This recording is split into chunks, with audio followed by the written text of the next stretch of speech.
Welcome to the weekly roundup with Wayne Knowles. and Tommy Javor. We're up to Div 3. At the fabulous Portland Hotel. I love it. One of my favourite sponsors, along with the Feel Good Massage chairs. Tell you what, get you back in that. I reckon they should give us a couple of chairs for the show. We can sit here. I'll tell you. And I'll tell you, Wayne, everyone knows you and I have had a few 4 and 20 pies. It's a great pie. 4 and 20. 4 and 20. Let's get on to this week's results, mate. A much improved showing by Kilburn. They would have given the locals at Blair Athol a little bit of hope because Kilburn 12-11-83 taking on Pembroke have been very strong all year, 15-16, 106. 23-point loss. Yes, 23-point loss, and it's a credible loss, I suppose you could say, from where Kilburn are sitting at this time. Bottom. Exactly right. At Pembroke, Evans kicked 6, Nicholson 2, Sivashankar and Mason with 2. Best players Marini, my boy Jimmy Allen and Williams. For Kilburn, McCallum kicked 4, Doherty, Housen and Sandico kicked 2, whilst O'Loughlin, Souter and McCallum were named their best players. So, as we said, improved performance, but improved performances don't put cookies in your belly. Exactly right. No. You can improve as much as you like unless you win. That's what they used to say about Port in 2011. I had this conversation with my kids the other day about sport. Right. Now, I don't know where your views sit on it, but my daughter said to me, "It's not about winning, Dad." I said, "Yes, it is." How old's your daughter? She's 12. It starts becoming about, It's about winning when you're 12. It's about winning. That's when you start keeping She score. goes, it's about going out and having fun. I said, it used to be. Not anymore. Your daughter's right and you're wrong, but anyway. Anyway. I digress. It's just probably the competitiveness in me, I suppose. It's, no, my old man always used to say to me, no one remembers who comes second. Yes. Well, back in your day, and our day, when you coached to win. Now, there's two types of coach. There's developmental and there's a winning coach. Yes. So, and that's what it is. You've got to know your role. Anyway, we'll move on. I like to develop, but I'm still working with that sort of age group that you can. So if I was a senior coach at, let's say, Div 2 level, Div 3 level, development would be great as long as I'm winning. Exactly right. Yes. Yeah, so I get it. We could argue for ages. At the Pedlar Reserve, it was Seaton, 20 goals, 1131, defeated the Jeps Cross Rams, who have been highly in the media, 9 Probably goals, 1165. Mainly due to the great development work done by Weber over the last couple of years. Yes, they did have a little bit of a fall down Seaton, and they've rebuilt very well. They have. Haaland kicked 8, Harris kicked 4, Polanski 3. Better players were Haaland, of course, with his 8. Yep. Barclay and Sean Coe's bobbed into town and put in another ripping display. And at Jeps Cross, Hudson 3, Sterling and Sawilski with 2, and Mordaunt, Tanner and Wooding in the best players at the Rams. Yep. In the news for the wrong reasons, which we're not touching on this show. Yes, we won't go into that. We will move on to Plympton and Flinders Park. Flinders Park have had a couple of weeks they really wanted to put behind them. They needed to, and they've come out and they've put on a really good display. Yep. In shocking conditions, Plympton 3-12-30, Flinders Park 12-9-81. It's only single goal kickers at Plympton with Bates, Deer and Scott, all kicking singles. Best players were Deer, Tan and Pegaro. And congratulations to Pegs, because he's just celebrated his 6th-year anniversary with his partner. Shove that on your stiff shizzle list. Okay. I'm happy for him, but a lot of people out there go, why did he tell us that? Because I can. Well done. Yep, Pegs. Yeah, Pegs, great work. And at Flinders Park, then I'll take over here. Trelaw with 5, Russell 3 and Rogers with 2. Collins, Trelaw and Horsnell in the best there.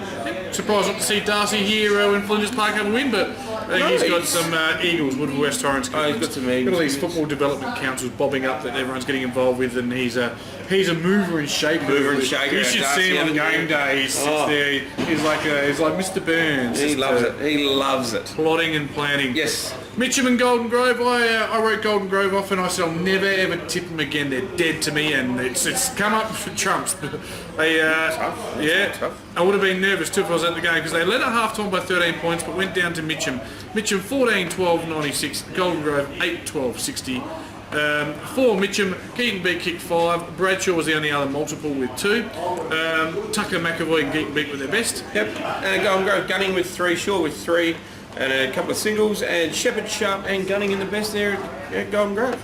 Yeah, Shepherd, Sharp, Gunning, 3 good players, and not enough mates coming for the ride with them. So they won't play finals, and Div 3 is what you'll see. Div 3, yep. Quite a while. Much improved Walkerville took on Athelston. What are you laughing for? Much improved. Oh, they were 9 and 9, and they're, what are they, 3 and 11? But change of coach does do funny things, and look, they started well. They were a point down at quarter time, but that's where it ended. After that point, it was 14 goals to 1. Athelston 18, 12, 120. Walkerville 5, 6, 36. But they got rid of their coach. They fixed the problem. They're not in the news for the wrong reasons. Give them that much. Yes. I said this to you off air, and I'll say it to everyone on air, that Walkerville are too good a club to get relegated this year. There's too many people still in place that won't let it happen. Now, they're in a position they could get relegated. Trust me, mark my words, Walkerville will stay in Division 3.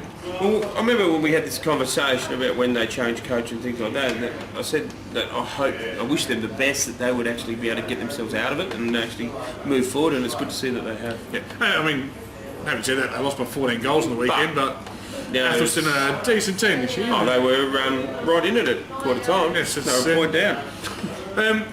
So Schofield kicked a couple for the Cats. Madden, Sinclair and Stacey were their better players. Randa with 7 there at Athelston, Sheedy and Sykes with 3, Tark with 2, Fitzpatrick, Randa and Moriello, in the best of Athelston. Nice. Can you get the upcoming games coming up? I can very certainly quickly. do that for you, Tom. Thank you, Wayne. Tommy Evans on 54 goals leads the way. Harland from Seaton Ramblers has 47s. 3 or 4 of the locals have just left the Portland Hotel.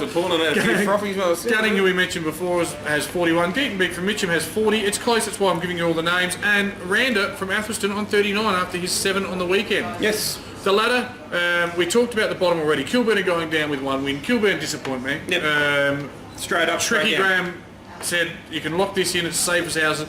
Double premiership this year, Adelaide Crows, Kilburn. Well, he might get one right. And for a man who's so highly intelligent.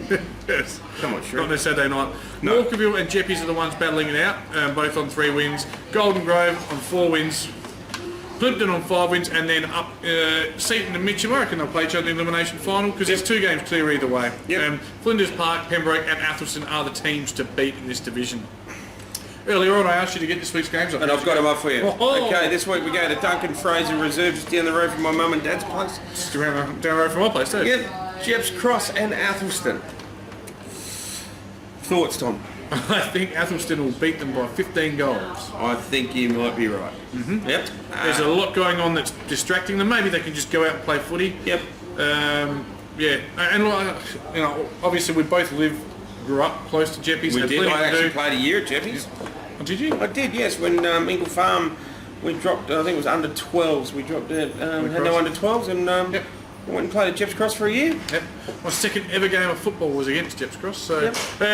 Yeah, look, Athelston's just too strong. Not to want to rub salt into the Jeps Cross rooms. They've got all the class at the moment. Yes. Up to Harpersfield, Golden Grove versus Flinders Park. Sorry. Yeah, Athelston for me too. So. What about it? I think we tipped them by 15 goals. So. We did, yeah, sorry. I'm not tipping Golden Grove, even though it's at home in front of their beautiful scoreboard and they're nice locals. I like Golden Grove as a place. I like the Oval. I don't like their results. I've had a gutful. Flinders Park. Flinders Park for me too. Haslam Oval, the old Pembroke Old Scholars School Oval versus Seaton Ramblers. Game of the round. Game of the round. It has to be game of the round. Pembroke sitting second, Seaton sitting fourth. Pembroke would love a home final. I'm not going to make Seaton would love a home final. I'm not going to make a Seaton home finals joke because that's been done to death. They've lost their last 6 nights. Yep. But to do that, they might need to win this one. But at Haslam Oval, it becomes a much tougher prospect, doesn't it? Narrow. It's very narrow. They don't get the wide open spaces that they get down there at Pedlar. Pembroke for me. Agreed. Mitcham and Kilburn. Mitcham. It's at Mitcham. Thomas Mitcham Foods, Thomas Farms Oval, formerly known as Price Memorial Oval. Yes, Mitcham for me. I reckon they once called it Mitcham Oval too. They probably did. And Walkerville and Plimpton down at Walkerville Recreational Reserve. This one is a very tough game to tip. Harder to pick than a broken nose, eh? Harder to pick than a broken nose, my friend.